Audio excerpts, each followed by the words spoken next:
یہ ان کے ایمان کا اور عشق رسول صلی اللہ علیہ وآلہ وسلم کا کرشمہ تھا کہ مسلسل کوچ اور معرکوں کے تھکے ہوئے جسموں میں جان اور تازگی پیدا ہو گئی تھی۔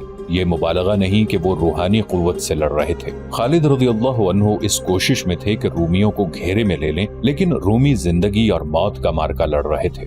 وہ اب وار اور حلے روکتے اور پیچھے یا دائیں بائیں ہٹتے جاتے تھے۔ وہ محاصرے سے بچنے کے لیے پھیلتے بھی جا رہے تھے۔ آخر وہ بھی بھاگ بھاگ کر قلعے کے ایک اور کھلے دروازے میں غائب ہونے لگے۔ خالد رضی اللہ عنہ نے بلند آواز سے حکم دیا، ان کے پیچھے قلعے میں داخل ہو جاؤ۔ لیکن دیوار کے اوپر سے تیروں کی بوچھاڑیں آنے لگی، برچھیاں بھی آئیں۔ مجاہدین کو فوراً پیچھے ہٹنا پڑا اور رومی جو بچ گئے تھے وہ قلعے میں چلے گئے اور قلعے کا دروازہ بند ہو گیا۔ باہر رومیوں اور ان کے اتحادی عیسائیوں کی لاشیں بکھری ہوئی تھیں۔ زخمی تڑپ رہے تھے۔ زخمی گھوڑے بدکے اور ڈرے ہوئے بے لگام اور منہ زور ہو کر دوڑتے پھر رہے تھے۔ چند ایک گھڑ سواروں کے پاؤں رکابوں میں پھنسے ہوئے تھے اور گھوڑے انہیں گھسیٹتے پھر رہے تھے۔ سوار خون میں نہائی لاشیں بن چکے تھے۔ لڑائی ختم ہو چکی تھی۔ مجاہدین کے فاتحانہ نعرے گرج رہے تھے۔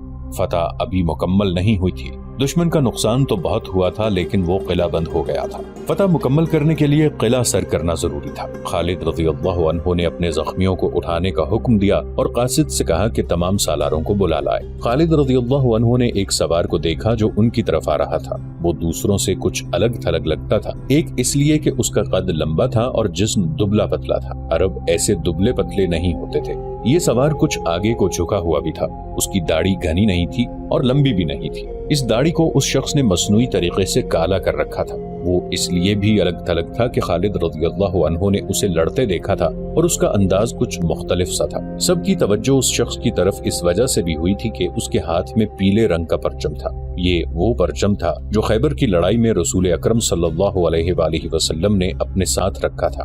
خالد رضی اللہ عنہ اسے پہچان نہ سکے۔ دھوپ بہت تیز تھی۔ اس نے سر پر کپڑا ڈال رکھا تھا جس سے اس کا آدھا چہرہ ڈھکا ہوا تھا۔ خالد رضی اللہ عنہ کے قریب آ کر وہ شخص مسکرایا تو خالد رضی اللہ عنہ نے دیکھا کہ اس آدمی کے سامنے کے 2-3 دانت ٹوٹے ہوئے ہیں۔ ابو عبیدہ؟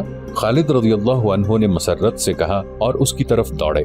وہ حضرت ابو عبیدہ رضی اللہ عنہ تھے۔ مرج راحت سے خالد رضی اللہ عنہ نے انہیں پیغام بھیجا تھا کہ وہ انہیں بصرہ کے باہر ملے۔ ابو عبیدہ رضی اللہ عنہ حوارین کے مقام پر پڑاؤ ڈالے ہوئے تھے، جہاں سے انہوں نے شرجیل رضی اللہ عنہ بن حسنہ کو 4000 مجاہدین دے کر بصرہ پر حملہ کرایا تھا۔ ان کے پاس خالد رضی اللہ عنہ کا قاصد بعد میں پہنچا تھا۔ ابو عبیدہ رضی اللہ عنہ پیغام پر اس وقت بصرہ پہنچے جب خالد رضی اللہ عنہ رومیوں کے ساتھ بڑے سخت معرکے میں الجھے ہوئے تھے۔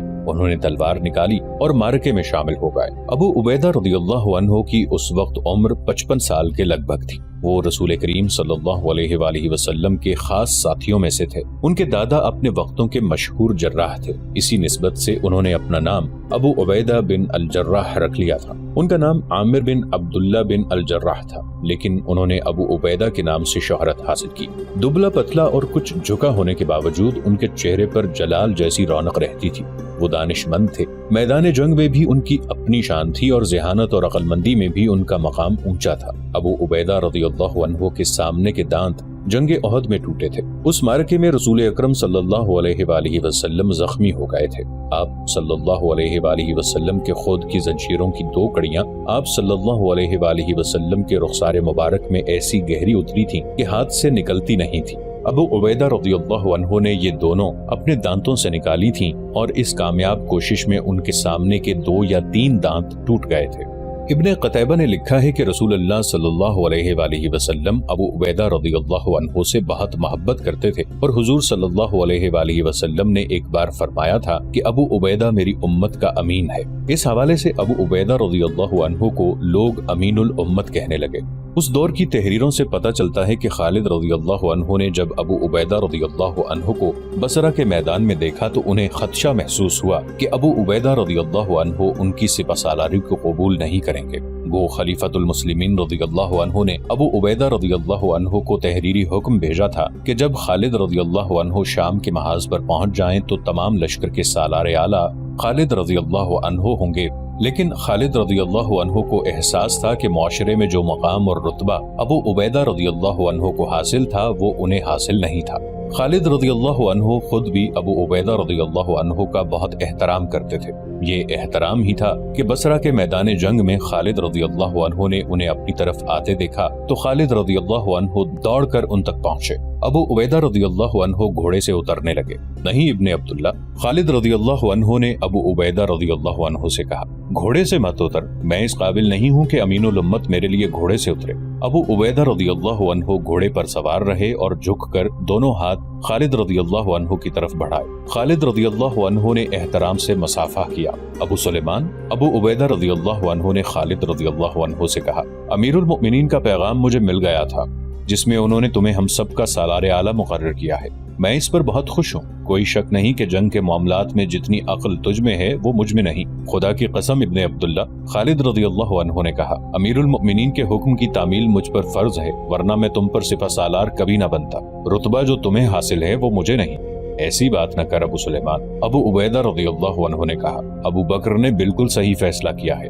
میں تیرے ماتحت ہوں، تیرے حکم پر آیا ہوں، اللہ تجھے غسانیوں اور رومیوں پر فتح عطا فرمائے۔ خالد رضی اللہ عنہ نے بصرہ کو محاصرے میں لینے کا حکم دیا۔ رومیوں اور عیسائیوں کی لاشیں جہاں پڑی تھیں وہیں پڑی رہیں۔ اوپر گدوں کے غول بھی اڑ رہے تھے اور درختوں پر اتر رہے تھے۔ مجاہدین اپنے شہیدوں کی لاشیں اٹھا رہے تھے، ان کی تعداد 103 تھی۔ خالد رضی اللہ عنہ نے شہر پناہ کے ارد گرد گھوڑا دوڑا کر جائزہ لیا کہ دیوار کہیں سے توڑی جا سکتی ہے یا نہیں۔ دیوار کے اوپر سے تیر آ رہے تھے لیکن مسلمان ان کی زد سے دور تھے۔ قلعے کے اندر مایوسی چھائی ہوئی تھی۔ جبلہ بن الاحم اور رومی سپہ سالار خاموشی سے ایک دوسرے کا منہ دیکھ رہے تھے۔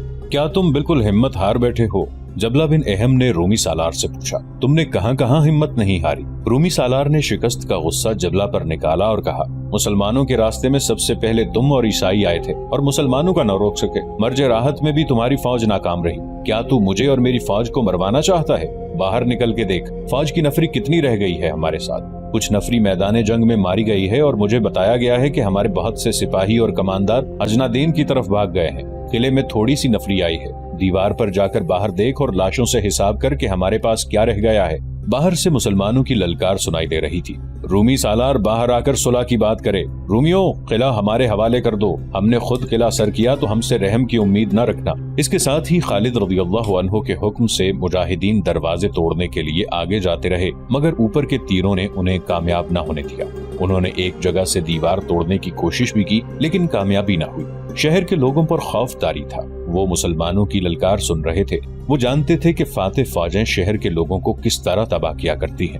مسلمان کہہ رہے تھے کہ قلعے خود دے دو گے تو شہری اور ان کے گھر محفوظ رہیں گے۔ جبلہ بن الاحم اور رومی سالار کمرے سے باہر نہیں آتے تھے۔ شہر کے لوگ ایک ایک لمحہ خوف و ہراس میں گزار رہے تھے۔